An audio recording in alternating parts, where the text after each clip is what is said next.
तो martial master के पिछले एपिसोड में हमने देखा कि मोली ब्लड बर्निंग टेक्निक का यूज करते हुए अपनी पावर को डबल कर लेता है, पर इसके बाद भी वह क्वीन चैन को हर्ट नहीं कर पाता है। और अब उस जगह पर मोली अपनी डेमोनिक एनर्जी का यूज करने लगता है, जो देखकर मोली के साथ आया हुआ मार्क्समैन बोलने लगता है कि अब इस जगह पर मोली को कंट्रोल कर पाना सच में काफ़ी ज़्यादा मुश्किल है। अब मोली अपनी पावर का यूज करते हुए पूरे अरीना ग्राउंड को एक फॉर्मेशन से ढकता हुआ क्वीन चैन पर मेंटल अटैक करने के लिए तैयार होता है। यह देखते ही क्वीन चैन हंसते हुए अपने मेंटल स्ट्रेंथ का यूज करते हुए मोली के उस फॉर्मेशन को डिस्ट्रॉय कर देता है। और अब उस जगह पर मोली और क्वीन चैन दोनों ही अपने मेंटल स्ट्रेंथ का यूज करते हुए फाइट करने लगते हैं, पर उस जगह पर क्वीन चैन की मेंटल स्ट्रेंथ मोली से ज्यादा होती है, जिसके बाद क्वीन चैन मोली को उसके माइंड के अंदर कैद करके उस पर अपने शॉट से अटैक करता है। और अब उस जगह पर मोली हार जाता है, जो देखकर सभी लोग हैरान हो जाते हैं। तभी डिसिंग सिटी का एक पर्सन अपने ओल्ड मैन से पूछता है कि आखिर अचानक मोली की सभी पावर्स कहाँ गायब हो गई, वह इतनी जल्दी इतना कमजोर नहीं हो सकता। अब वह ओल्ड मैन उसे बताता है कि यह क्वीन चैन के मेंटल अटैक की वजह से हुआ है और अब इस जगह पर मोली बेहोश हो चुका है। और अब उस जगह पर मोली हार जाता है और तभी कैपिटल नाडू क्वीन चैन को इस टूर्नामेंट का विनर घोषित करता है। यह देखकर क्वीन काफी ज्यादा हैरान होती है और बोलने लगती है कि अब उसे पता चल गया है कि आगे उसे कौन से रास्ते पर जाना है। वहीं टिंडू सोच रहा होता है आखिर इस टूर्नामेंट में क्वीन चैन कैसे जीत सकता है, मुझे यह मंजूर नहीं।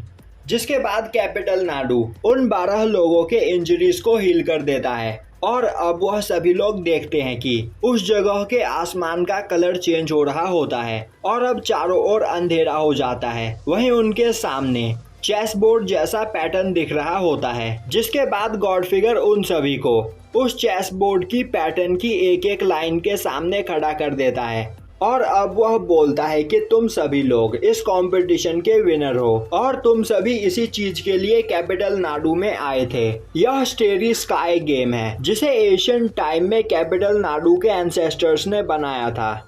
और एशियन टाइम में कैपिटल नाडू दुनिया के सबसे पावरफुल लोगों के रहने की जगह थी, जिनके पास कई खतरनाक मार्शल आर्ट टेक्निक और सीक्रेट ट्रेजर्स हुआ करते थे। पर इस जगह पर एक पर्सन ऐसा भी था जिसकी पावर गॉड्स के बराबर थी।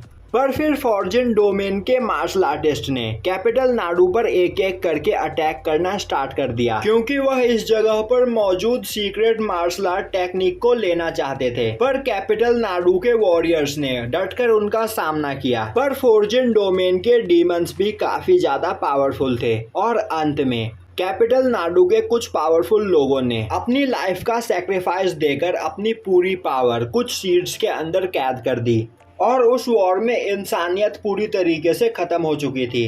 पर उन डीमंस को इस जगह पर कुछ भी नहीं मिला, जिसके बाद वह इस जगह से वापस चले गए। पर इतने सालों के बाद फाइनली तुम लोग इस जगह तक पहुंच ही गए हो और मैं इस दिन का काफी लंबे समय से इंतजार कर रहा था। और अब वह गॉड फिगर उन सभी लोगों को एक एक सीड देता है, जिन सीड्स के अंदर उन एशियंट लोगों की पावर होती है। अब गॉड फिगर बोलता है कि इस जगह पर तुम सभी लोगों को एक नेचर स्पिरिचुअल सीड मिला है और अब तुम सभी को अपनी अपनी सीड को अपनी स्पिरिचुअल पावर के साथ मर्ज करना है।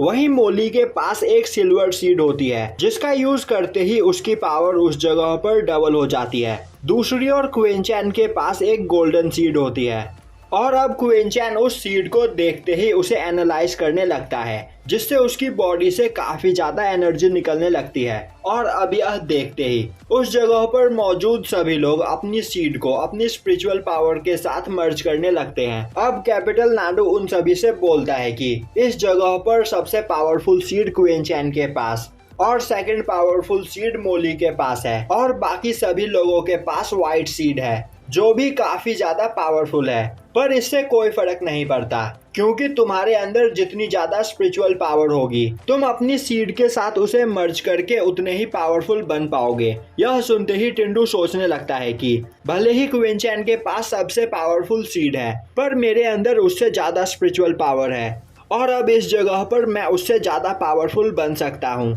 जिसके बाद कैपिटल नाडू उन सभी को बताता है कि अब वह काम करते हैं जिसके लिए तुम सभी लोग इस जगह पर आए थे। यह कैपिटल नाडू का स्टैरी गेम है और तुम्हारे सामने यह चेस की तरह बने हुए छोटे छोटे घर है जिसके अंदर कुछ सीक्रेट ट्रेजर और पावरफुल मार्शल आर्ट स्किल मौजूद है। तो अब यह तुम पर डिपेंड करता है कि तुम अपने सामने मौजूद कितने लेवल्स को पार करके आगे जाते हो। अब यह सुनते ही टिंडू बोलता है क्वीन चैन भले ही चैंपियनशिप जीत चुका हो पर इस गेम को जीतकर मैं इस जगह पर सबसे खतरनाक स्किल्स को अचीव करूंगा। और अब सभी लोग अपने अपने सामने मौजूद घरों के अंदर जाने लगते हैं जहां पर उन सभी लोगों को उनके टाइप के मार्शल आर्ट स्किल मिलने वाले थे। अब उन सभी लोगों के अंदर जाते ही उस जगह पर एक पर्सन आता है और बोलता है कि मैं काफी लंबे समय से इस दिन का इंतजार कर रहा था और फाइनली इस जगह पर कोई आ ही गया जो हमारे क्लैन को दोबारा से जिंदा कर सके। और अगर यह सभी लोग फ्यूचर में उस सीड को फुल्ली एक्टिवेट कर पाए तो इनकी पावर कई गुना बढ़ सकती है। अब क्वीन चैन जैसे ही पहले रूम के अंदर घुसता है वह वहां की दीवारों पर कुछ पैटर्न बने हुए देखता है जिन्हें देखकर क्वीन चैन काफी हैरान होता है और सोचने लगता है कि आज से पहले मैंने ऐसे पैटर्न कभी नहीं देखे। पर वह थोड़ी मेहनत करने के बाद काफ़ी आसानी से उस पैटर्न को सुलझा देता है जिसके बाद वह सेकंड रूम में चला जाता है। अब क्वीन चैन को एक और पैटर्न दिखाई देता है जिसे देखते ही क्वीन चैन सोचने लगता है तो क्या इस गेम के अंदर हमें बस पैटर्न सॉल्व करने हैं। अब क्वीन चैन उस जगह पर उस पैटर्न को भी सॉल्व कर देता है पर तभी उसे अचानक एक पैटर्न दिखाई देता है और अब क्वीन चैन उस पैटर्न को देखने लगता है। तभी वह अपने आप को एक अलग जगह में पाता है जहां पर मौजूद कोई पर्सन उसे देख रहा होता है जिससे वह काफी ज्यादा डर जाता है और अब उसकी आंखें खुलती है जिसके बाद वह उस पैटर्न को इग्नोर करता हुआ नेक्स्ट लेवल की ओर आगे बढ़ता है। अब थोड़ी देर के बाद क्वीन चैन को एक और पैटर्न दिखाई देता है जो कि इनकम्प्लीट पैटर्न होता है पर क्वीन चैन काफी आसानी से उस पैटर्न को उस जगह पर कंप्लीट कर देता है और यहीं पर यह एपिसोड खत्म हो जाता है।